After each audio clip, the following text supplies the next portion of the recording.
धन्यवाद। समय का ध्यान रखते हुए सभी आलोचकों को निरंतर संक्षेप में अपना विचार रखें। अनेक वाचन डॉक्टर सुनील जाधव। वक्तव्य और विषय परिवर्तन उस गन्ने के समान होता है, जैसे अक्सर पेशेंट से कहा करते हैं कि जिसे गन्ने के मशीन से निकाल दिया जाता है और सारा रस जो है उसमें समाप्त हो जाता है, बाकी बचा रहता है उसमें से कितना हम रस किया। तो हम अनेक वाचक वही सारांश रस हम प्रस्तुत करें। तो मैं वस्तुनिष्ठ बात करूंगा। मेरा विषय जो है प्रवासी हिंदी साहित्य। प्रवासी हिंदी साहित्य को लेकर जब हम बात करते हैं, विगत थोड़ा पीछे मुड़कर जब देखते हैं तो 21वीं सदी जो है थोड़ा विमर्शों के युग के नाम से जाने जाते हैं, जिसमें दलित विमर्श है, स्त्री विमर्श है, आदिवासी विमर्श है, दिव्यांग विमर्श, घुमंतु विमर्श, अल्पसंख्यक विमर्श, बहुत सारे विमर्श आते जा रहे हैं। कहने का तात्पर्य यह है कि हिंदी साहित्य को स्थूलता से सूक्ष्मता की ओर ले जाया गया, उसे सूक्ष्मता को व्यापक कैनवस पर बड़े चित्र के रूप में प्रस्तुत किया गया, क्योंकि वह साहित्य की मांग थी। क्योंकि जो साहित्य अछूता था, उस अछूते साहित्य को सामान्य जनता तक पहुंचाना जरूरी था, इसीलिए वो उस समय की मांग। शायद यही कारण है कि मुझे लगता है कि प्रवासी साहित्य पर इस तरह से चर्चा करना ये भी उसका एक हिस्सा है। प्रवासी साहित्य को लेकर एक बात बड़ी जोरों में चल रही है, चर्चा चल रही है। मुझे लगता है कि जब हम संगोष्ठी में बात करते हैं तो मात्र आलेख प्रस्तुत करना एकमात्र उद्देश्य नहीं होना चाहिए। तो संदीप जी ने एक बहुत बड़ी अच्छी बात बताई, जिस पर जादव सर ने समस्या प्रश्न उठाया था। संदीप सर ने कहा कि हम प्रवासी साहित्यकार किसे कहें। मुझे लगता है कि जब हम साहित्य को सूक्ष्म रूप से अध्ययन कर रहे हैं और उसे हम नाम दे रहे हैं कि ये दलित साहित्य है, ये आदिवासी साहित्य है, तब जाकर हम उस पर विमर्श करते हैं, संगोष्ठी में उस पर चर्चा करते हैं।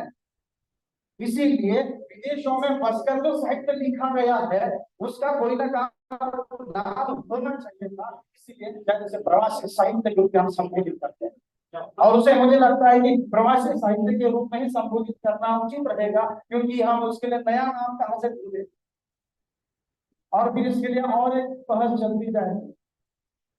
प्रवासी शब्दों को लेकर चर्चा बिल्कुल होनी चाहिए सर, मुझे लगता है। जैसे कि समस्या को लेकर मैंने अपनी बात रखी, मैंने अपना मत रखा। ये जरूरी नहीं है कि आप मेरे मत से सहमत हैं, आप अपनी विचार को आप रख सकते गंभीर रूप में। मैं यह कहना चाहूंगा कि प्रवासी शब्द जो है वह प्रवास से बना, और प्रवास में वास शब्द है। वास का अर्थ होता है कि निवास। जब कोई व्यक्ति स्वयं या अपने परिवार के साथ कहीं पर स्थायी रूप में रहता है तो उसे हम निवास है, और इसी से बना वास शब्द। और इस वास के साथ हम जब प्रवाह शब्द को जोड़ देते हैं तब यह कुछ अलग अर्थ ग्रहण कर लेता है। प्रवास शब्द अर्थात कि वो अस्थायी निवास करने वाला। अब ये देश में भी हो सकता है, विदेश में भी हो सकता है।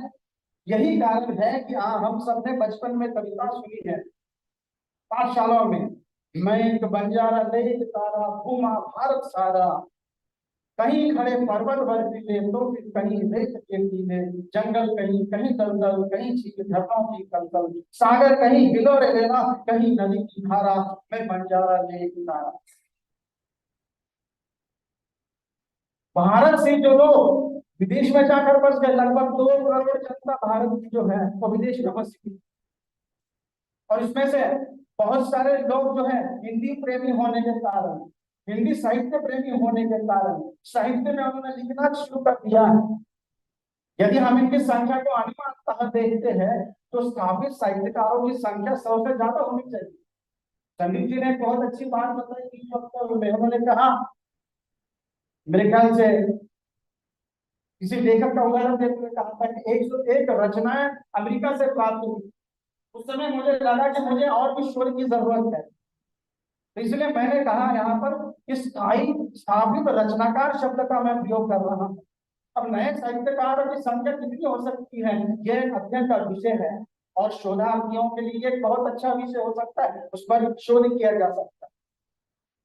ये प्रवासी साहित्य को लेकर जब मैं बात करता हूँ तो इनका विषय वस्तु क्या है, विषय वस्तु को लेकर भी बात होनी चाहिए। इसके तीन भाग हमें दिखाई देते हैं। एक, वहां जो बसा हुआ साहित्यकार है, वो साहित्यकार एक तो अपनी स्वयं की जो अनुभूति है, वहां जाने के बाद जो उसे अनुभव आया है, सुखात्मक हो दुखात्मक हो, वहां की भौगोलिक स्थितियां उन्होंने देखी हो, साहित्य पढ़ा हो, संस्कृति का प्रभाव उस पर पड़ा हो, राजनीति हो, अर्थनीति हो, जो भी उस पर उसका प्रभाव पड़ा हो, जिसने जो उसने अनुभव किया है, वह अपने स्व अनुभव के भीतर लिखता है। ये विषय वस्तु का एक भाग। दूसरा भाग हम देखते हैं कि वो जिस देश में बसा हुआ है, उस देश के विषय को लेकर, वहां की समस्याओं को लेकर, वहां के समाज की सुखों को दुखों को, उनकी भावनाओं को लेकर वह साहित्य में सृजन करने का काम करता है। यह विषय वस्तु का दूसरा भाग। तीसरा भाग, वो भारत से गया लेकिन भारत को भूला नहीं है, उसे भारत की याद आती है, वो भारत से प्रेम करता है, भारतीय संस्कृति से प्रभावित है, राजनीति उसको पता है, समाज नीति उसको पता है, यहाँ का भूगोल, यहाँ की प्रकृति से वो प्रेम करता है। तीसरा भाग, वो भारतीय साहित्य को, भारतीय समाज, यहाँ की संस्कृति आदि को अपने साहित्य के माध्यम से व्यक्त करने का काम करता है। ये तीन भागों में इसे विभाजित किया जा सकता है इस विषय वस्तु को। गोपाल बघेल नामक एक कवि है जो बहुत सुंदर रचनाएं लिखते हैं, मधुगीति नामक महाकाव्य है उनका, जो लिखते नहीं बहुत सुंदर गाते हैं। मुझे लगता है कि आप उन्हें आमंत्रित कीजिए, ऑनलाइन आमंत्रित कीजिए, वो सब वर्ष आपको स्वीकार करने के आएंगे जरूर, उनके गीत सुनिएगा। प्रकृति प्रेम को लेकर उन्हें भारत की जब याद आती है, भारत की प्रकृति के सौंदर्य का चित्रण वो इस प्रकार से करते हैं। आज मैं आनंद में हूँ, सृष्टि मेरी सौम्य है, देह मम स्फूर्ति में है, कर्म करने योग्य है, थकावट सारी मिटी है, ऊर्जा से मिली है, अंग हर सक्रिय हुआ है, चेतना में रंग भरा है। गोपाल बघेल जैसा कवि जो प्रकृति के सौंदर्य को लिखता है, जब उसे भारत की याद आती है।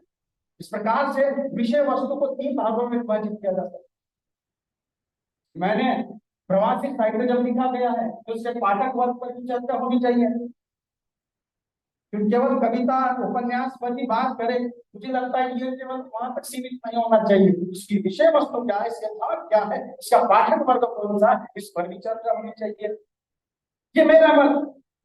पाठक में देखिएगा, जब ये साहित्यकार लिखता है तो किसके लिए लिखता है, ये प्रश्न चिन्ह उपस्थित होना चाहिए।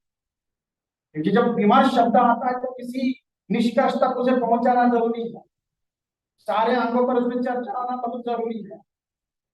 तो पाठक जो है वह पाठक पर बात करता हूँ। और फिर पाठक जो है तीन भाग देखने मिलते हैं। एक, जिस देश में वो रहता है उसके लिए वो लिख रहा है।